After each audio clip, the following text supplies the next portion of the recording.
Hi guys. So it's another day. It's kind of a cloudy, crappy weather day on the patio. I wasn't sure if I was going to be able to do this today because of the weather, but we're going to take a chance and hopefully it doesn't start pouring while I'm out here. So today's conversation, I actually recently shared my labor story on TikTok, and it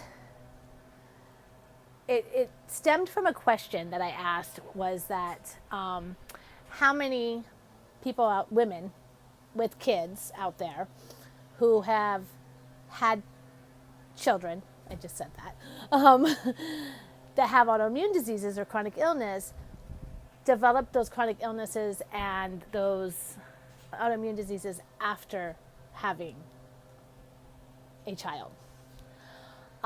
Which then is now kind of developing into the question of those, how many of them had a C-section.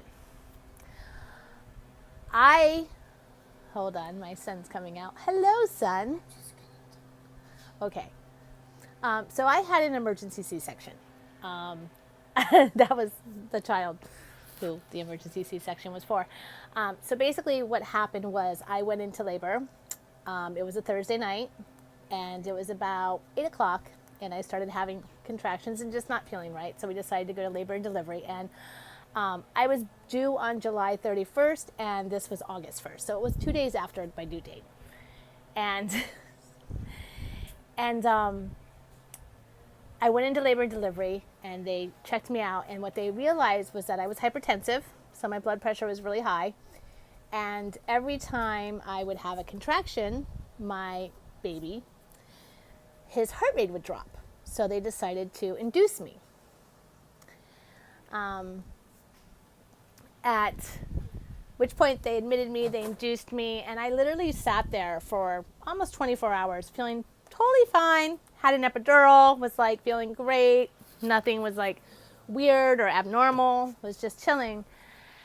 And then about 5 o'clock Friday night, 6 o'clock Friday night, the next day, I started going into active labor, at which point things just kind of got ugly at that point. I pushed for a good 2 hours, and every time, I guess he wants to come out and hear this story.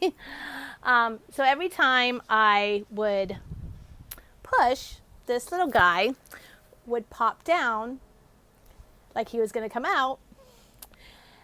And then he would be like, nope, just kidding, and pop back up. Little stubborn boy, this one is, still is. And part of the problem was he was also laying sunny side up and crooked. And his head was resting on my bladder. So that made for a interesting active labor. But I kept pushing. And I thought everything else was moving along. I thought I was dilating and all that stuff. So I thought everything else was moving along because I had a nurse that was telling me it was moving along and that I just needed to keep pushing. There was even a point, at one point, and I think this was the breaking point for me, was the nurse came in and she had this sheet and she wrapped the sheets around my hand, and then she held the other end and she was pulling the sheet to pull me forward to help me push. And at that point I was just like, okay, this is not going well.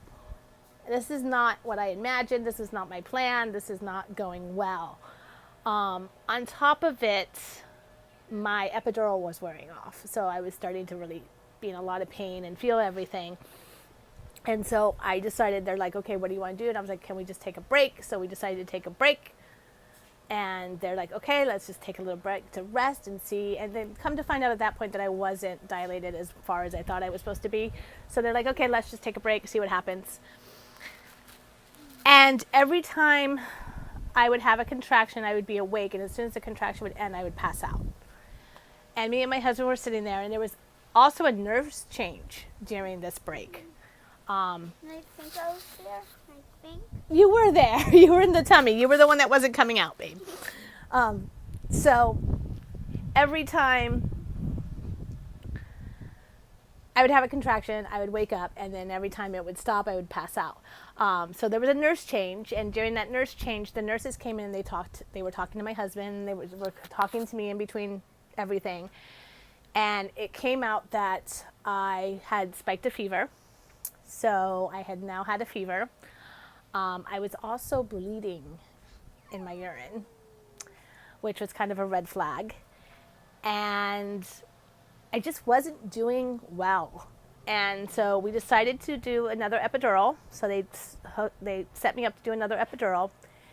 And me and my husband were talking, and we just basically at that point, it was basically determined that we're going into surgery. We're doing a C-section. And at that point, it was an emergency C-section because a lot of things were going on that I didn't even know about.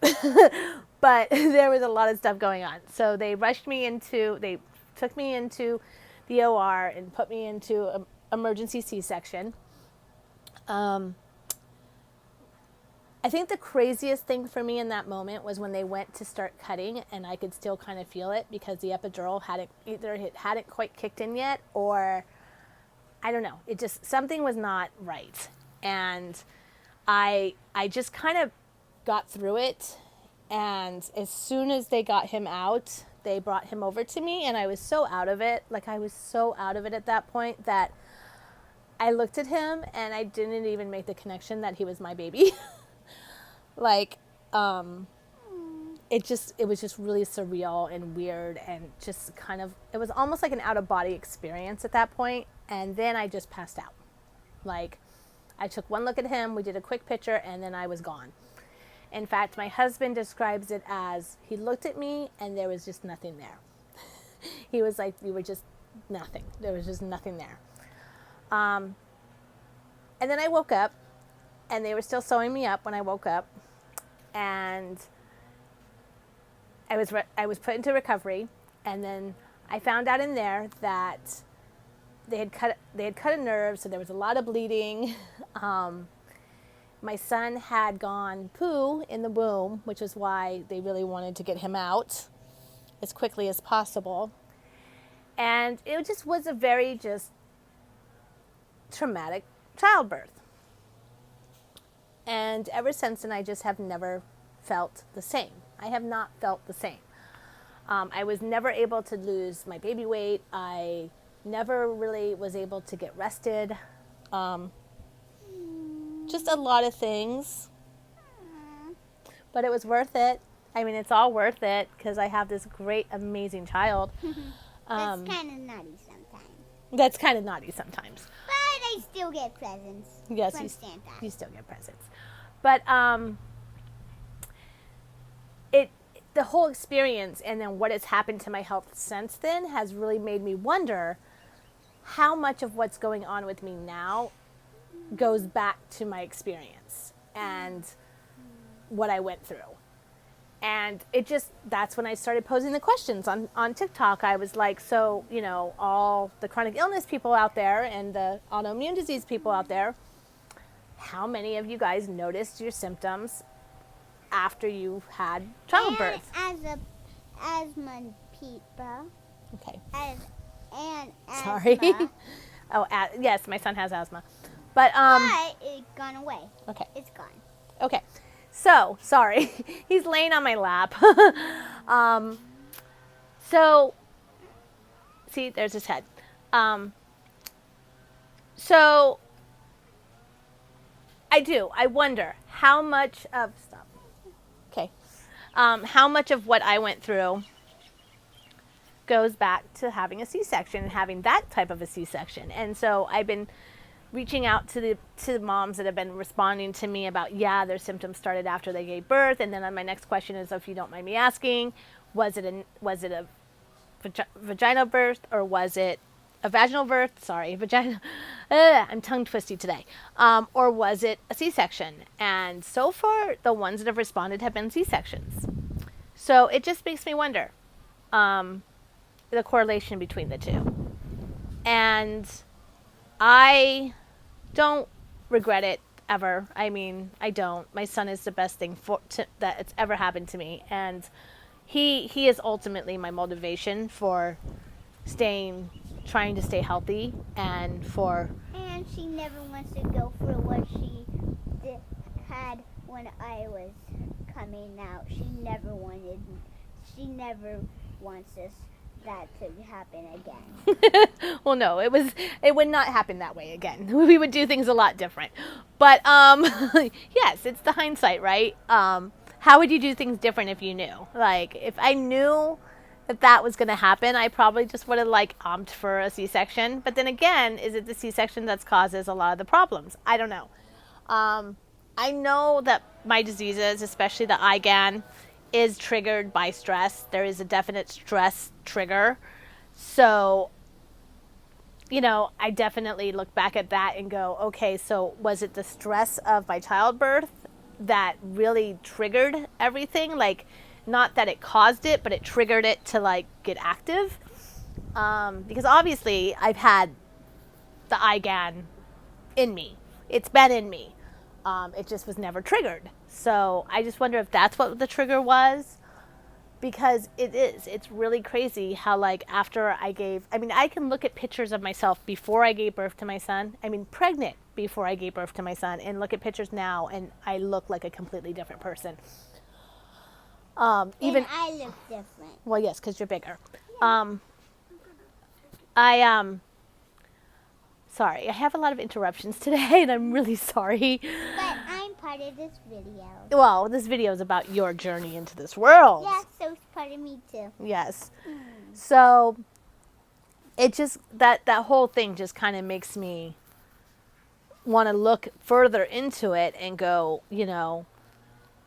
is there something we can do to help future moms that could possibly potentially be put in the same situation? Yes. I guess there is. I don't know. What's your guys' feedback on it? What's your guys' experience? I would be very open to hearing your guys' experiences with it. And if you've seen a difference, or if if things have happened after you gave birth, that changed your health, I guess is what I'm trying to say. Yeah. So that's kind of, that's kind of what I'm kind of on right now. That's kind of my thing, Googling and just doing research. And I'm sure there's a ton of research out there, and it's probably already been determined. I don't know. I haven't really got that far into it.